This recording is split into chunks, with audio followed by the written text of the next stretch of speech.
सुनिए सर, मेरी बात सुनिए। वो फाइल कहाँ रखी है, पहले वो बताइए। अगर आप अपनी वीक ठीक करना बंद करें तो हम कुछ गंभीर बातें पर चर्चा कर सकते हैं।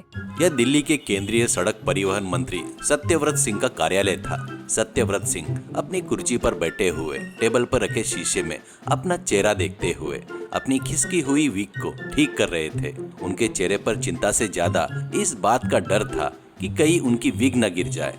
उनके बगल में फाइलों के साथ खड़ी थी युवती मेघा। वह उनकी पर्सनल असिस्टेंट थी। अपने नाम की तरह वो काफी बुद्धिमान थी। मेघा, यह वीक बार बार बाई तरफ क्यों खिसक रही है? इस देश में सड़कें टेढ़ी मेढ़ी हो तो कोई बात नहीं, लेकिन मेरी वीक एकदम सीधी होनी चाहिए, वरना गृह मंत्री जी मुझे देखकर हंसेंगे। सर, अभी वीक महत्वपूर्ण नहीं है। उत्तराखंड के जंगल से गुजरने वाले हमारे नेशनल हाईवे पर फिर से हादसा हुआ है। एक बार एक साथ 5 हाथियों ने एक ट्रक को मार गिराया। पूरे हाईवे पर ट्रैफिक जाम है। बेचारे हाथी घायल होकर सड़क पर गिरे पड़े हैं। ट्रेन के आने तक 10 किलोमीटर तक गाड़ियां रुकी हुई है। अरे बाप रे, फिर से उन हाथियों का सड़क पर क्या काम है? जंगल में आराम से पेड़ पौधे हैं ना, फिर वह डीजल की बदबू सूंघने के लिए हाईवे पर क्यों आते हैं? सर, वो उनका जंगल है, हमने बीच में हाईवे बना दिया।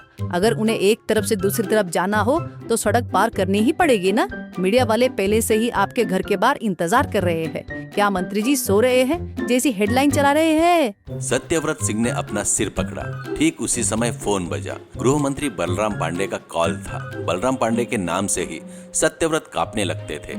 उनकी आवाज सुनते ही सत्यव्रत की वीक डर के मारे कांपने लगती थी। Home minister Balram Pandey.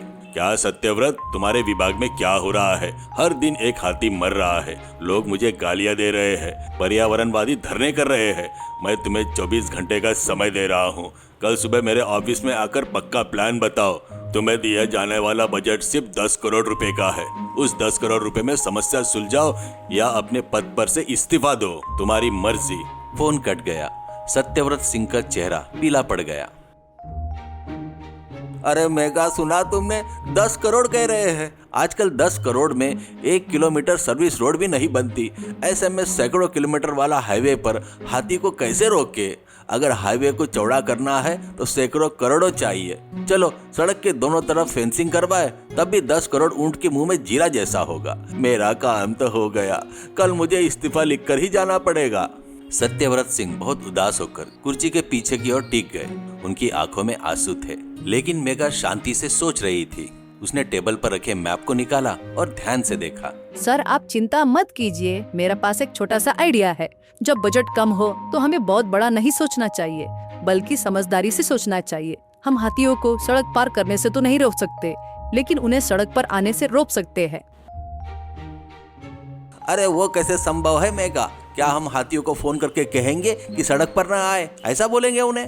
अरे बताने की जरूरत नहीं है सर, बस उन्हें रास्ता दिखा तो काफी है। हमारे हाईवे के दोनों तरफ जंगल है ना, हम उस जंगल को जोड़ते हुए सड़क के ऊपर से एक ग्रीन ब्रिज बनाएंगे, यानी एक फ्लाईओवर जैसा। लेकिन वो गाड़ियों के लिए नहीं, जानवरों के लिए होगा। क्या जानवर के लिए फ्लाईओवर? मेघा, क्या तुम पागल हो गई हो? क्या हाथी सीढ़ी चढ़कर ब्रिज पार करेंगे? सीढ़ियों की जरूरत नहीं है सर, हम ब्रिज को जमीन के स्तर से ढलान की तरह यानी रैंप जैसा बनाएंगे। ऊपर से मिट्टी डालकर, पेड़ लगाकर उसे बिल्कुल जंगल जैसा ही बना देंगे। हाथियों को लगेगा कि जंगल में ही चल रहे हैं। नीचे से गाड़ियां जाती रहेगी, ऊपर से हाथी आराम से रास्ता पार कर लेंगे। इसके लिए 10 करोड़ काफी होंगे सर। सत्यव्रत सिंह की आंखें चमक उठी। उन्होंने तुरंत अपनी वीक को एक बार जोर से दबाकर ठीक किया।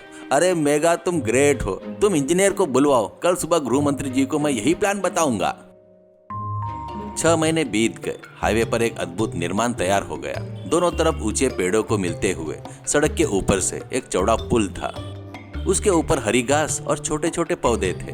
देखने में वह पुल जैसा नहीं लग रहा था, बल्कि जंगल का ही एक हिस्सा लग रहा था। गृह मंत्री बलराम पांडे और मीडिया के प्रतिनिधि सब वहां पहुंच गए। सत्यव्रत सिंह बड़े गर्व के साथ सफेद कुर्ता पैजामा में चमक रहे थे। मेघा बगल में रहकर सारे इंतजाम देख रही थी। वहां पर वो सब देखकर होम मिनिस्टर बलराम पांडे, क्या सत्यव्रत, ये क्या है? ऊपर पेड़ लगे हैं, इसमें हाथी कैसे जाएंगे?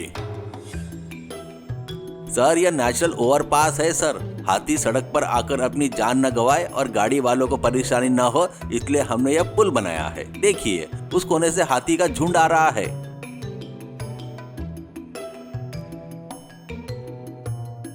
दूर से एक हाथियों का झुंड धीरे धीरे पुल की तरफ आने लगता है। लीडर हाथी ने सबसे पहले पुल पर कदम रखा।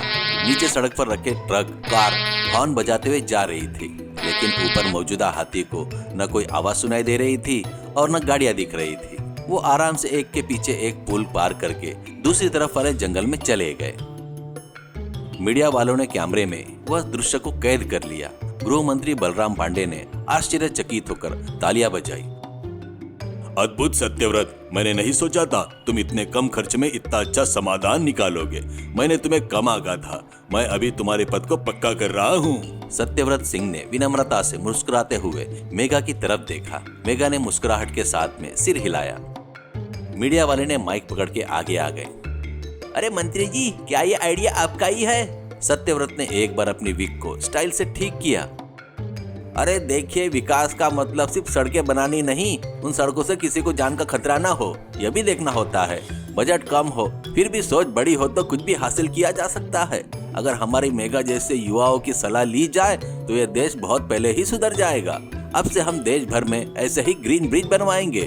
जानवर हमारी धरती का आभूषण है, उन्हें बचाना हमारी जिम्मेदारी है। पूरी मीडिया ने जय जयकार की। सब कुछ ठीक ही चल रहा था, तभी हल्की आंधी बारिश शुरू हो गई। हवा का एक तेज झोंका सत्यव्रत सिंह की तरफ आया। हवा से उनकी विग उड़ गई। मेघा ने तुरंत अपने पास मौजूदा फाइल टेप को आगे कर दिया और मंत्री जी की इज्जत बचा ली। सर, समस्या चाहे कितनी भी बड़ी हो, अगर समय पर समाधान न निकाला जाए तो वो ऐसे ही हवा में उड़ जाएगी। सत्यव्रत सिंह ने हंसते हुए जवाब दिया। अरे हाँ मेघा, समस्या चाहे जो भी हो, समाधान तो हमारे दिमाग में ही होता है ना। उस दिन के बाद से उस हाईवे पर एक जानवर भी नहीं मारा गया। ट्रैफिक जाम की समस्या खत्म हो गई। मंत्री जी का पद सेफ था और उनकी विग भी सेफ थी। सीख, समस्या कितनी भी बड़ी क्यों ना हो, सही सोच और कम संसाधनों के साथ भी एक अद्भुत समाधान निकाला जा सकता है। विकास का मतलब प्रकृति को नष्ट करना नहीं, बल्कि प्रकृति के साथ मिलकर चलना ही होता है।